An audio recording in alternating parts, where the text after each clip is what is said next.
Ladies and gentlemen, baby faces, and all my true heels out there, I am Richie Moon, and this is True Heel Heat Wrestling. And before I get into Raw Richie's recap, make sure to like, share, and subscribe for the latest and greatest in wrestling news as we're on our way to 1K. With that being said, we are 2 weeks away from Elimination Chamber. Don't worry, I forgot as well. Raw opened up with a video package recapping Drew and Sheamus' friendship over the years. You know, WWE is really good at rewriting history, and their video packages can just tell the story better than they ever have. But, not to say that it hasn't been a good story, but it just makes it seem like it was a lot longer than what it really was. The show opened up proper with not Raw General Manager Adam Pearce introducing Shane McMahon, and he basically came back to announce that Drew will be defending his WWE Championship at Elimination Chamber against Sheamus, AJ Styles, Jeff Hardy, Randy Orton, and The Miz. And then backstage, Shane McMahon was very condescending, and he was kind of teasing that he'll be back.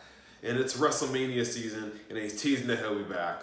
So more than likely, either night 1 or night 2, we will be getting a Shane McMahon match at WrestleMania.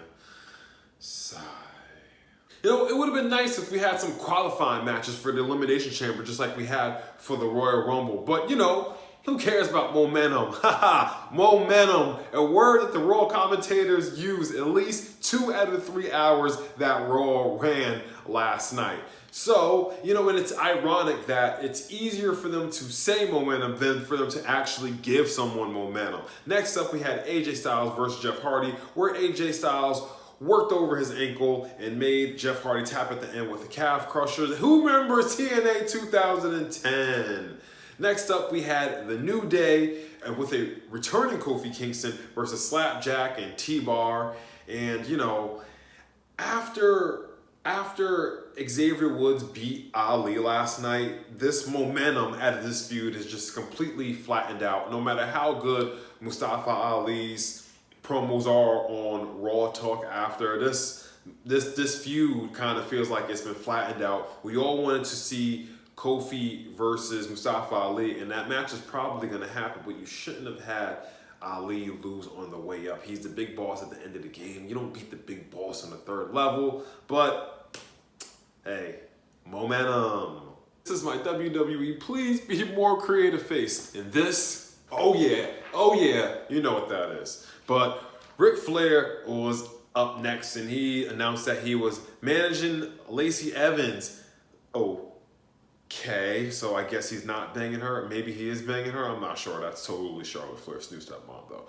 And that him and Lacey Evans, or specifically Lacey Evans, are going after Asuka's Raw WWE Championship. And you know what? It's just... I still feel like Asuka is still a prop, even though she is the champion. Like, I feel like this is just going to eventually lead to either Lacey or Charlotte winning the Raw Women's Champion, and then we're eventually going to get Charlotte versus Lacey. Hey, maybe I'm wrong. Hopefully I'm wrong. You know what this means. And then Edge showed up. Edge has been, he was on last week's Raw, then he was on NXT, then he was on SmackDown, then he's back here on Raw, and he was going to announce who he was going to face at WrestleMania, but due to the Elimination Chamber announcement, he didn't. And then, of course, you know, what would it be if he didn't get interrupted by The Miz and John Morrison and Angel Garza? Oh yeah, by the way, guys, Angel Garza is now with Miz and John Morrison. And, you know, The Miz was saying it doesn't matter who you decide to face at WrestleMania, because at the end of the day, I'm going to cash in my money in the bank regardless. Then this led into a match between Angel Garza, who was now with The Miz and John Morrison, versus Damian Priest, who was accompanied by Bad Bunny. And, you know, you got to give it to Bad Bunny. He's showing up week to week, man. And, you know, I'm guessing because it's not torn because of the global bastard, you know, they have artists have more time to travel. So, hey, who knows? Looks like Bad Bunny might be a regular on Raw, but he actually helped John Morrison and The Miz get ejected from ringside. Damian Priest won the match, and you know, listen, we're in week 1 of Damian Priest's push. Usually they get 3. You know, the debut week doesn't count. So we'll see what happens next month. Hopefully he'll either still be getting pushed, or he'll be losing to The Miz and John Morrison in a handicap match. Backstage, in the build-up to Matt Riddle and Keith Lee's match, Matt Riddle said that he watched the entire Air Bud franchise. Yeah, I don't know either. But anyway, listen, the in-ring action between Keith Lee and Matt Riddle is always something great to watch. It's always a spectacular show. You can go back and watch their PWG matches and watch their indie matches, and they always just tore the house up. So the in-ring match was awesome. MVP on commentary was awesome. But you know who wasn't awesome? Bobby Lashley, who after the match, after Keith Lee won with the Spirit Bomb, he came through and just wrecked both of them, putting Matt Riddle in the Hurt Lock, grabbing the steel steps, going to town on Keith Lee. And I'm hoping that in the future we're setting up between Bobby Lashley and Keith Lee, but at Elimination Chamber we're going to get a triple threat match between Keith Lee, Matt Riddle, and Bobby Lashley. And it's not that I don't mind Riddle being in it, but it's just the way that they have booked him. Just Riddle has been beaten cleanly, like week after week after week. So I would really like to see new competition for Bobby Lashley, who's being pushed super strong. So we're going to build up, hopefully, to Keith Lee versus Bobby Lashley. Next up, we had the Women's Royal Rumble 2021 winner, Miss Bianca Belair, and she said that she was either going to face Asuka or face Sasha Banks. I mean, thanks for the obvious, Bianca Belair. I mean, it was good to see you, but I mean, we know that there's a choice, but you still haven't told us the choice that you have made.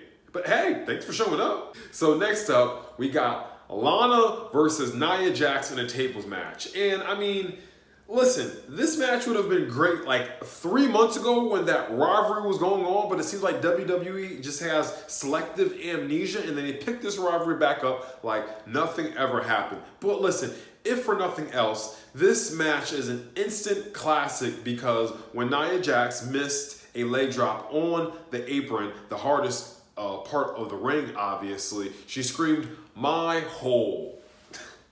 And everybody from Bryan Alvarez to Mickie James, everybody started making jokes about this on Twitter and social media, and I think that part was hilarious. And then WWE cut the bloody part of the YouTube video just because she improv and did a funny. God forbid anybody does an actual funny. But after that, after My Hole got hurt, Lana pushed her off the ringside through a table for the win, wrapping up that feud from literally 90 days ago that WWE forgot about. And then this match spun into Naomi versus Shayna Baszler, and Naomi won with a Lana distraction. Man, remember when Shayna Baszler was just killing people? I was actually at that Elimination Chamber when she just came through and wrecked everybody. And why is it Naomi on SmackDown? Whatever.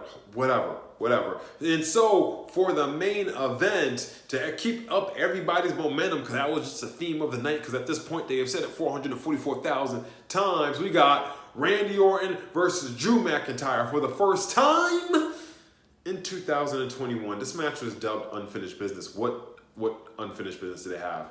Drew clearly ended this feud. Claymore, 1, 2, 3, clean as a whistle. That's it. But of course, they just needed a match to throw together because it ended in DQ when Sheamus came out there and Brogue kicked Randy Orton. And then Drew Claymore kicked Sheamus to stand tall at the end of Raw. And honestly, this Raw was just very uninspiring.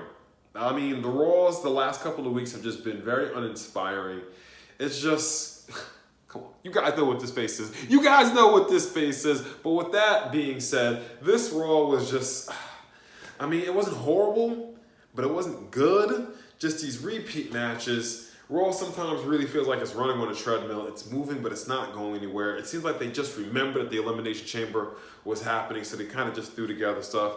I don't know. You know, usually when WWE has their back against the walls, with pay-per-views, they usually come through with some bangers. So, you know, we'll see. We might get some surprises. We are on the road to WrestleMania. But overall, this Raw was just uninspiring You know, if you missed this Raw, you'd be okay. You really didn't miss that much. But with that being said, I am Richie Moon. This is True Heel Heat Wrestling. Make sure to like, share, and subscribe as we are on our way to 1K. We are very close to it. And make sure to watch all the other great content that we have here on True Heel Heat Wrestling. I am Richie Moon, and I will catch you down the road.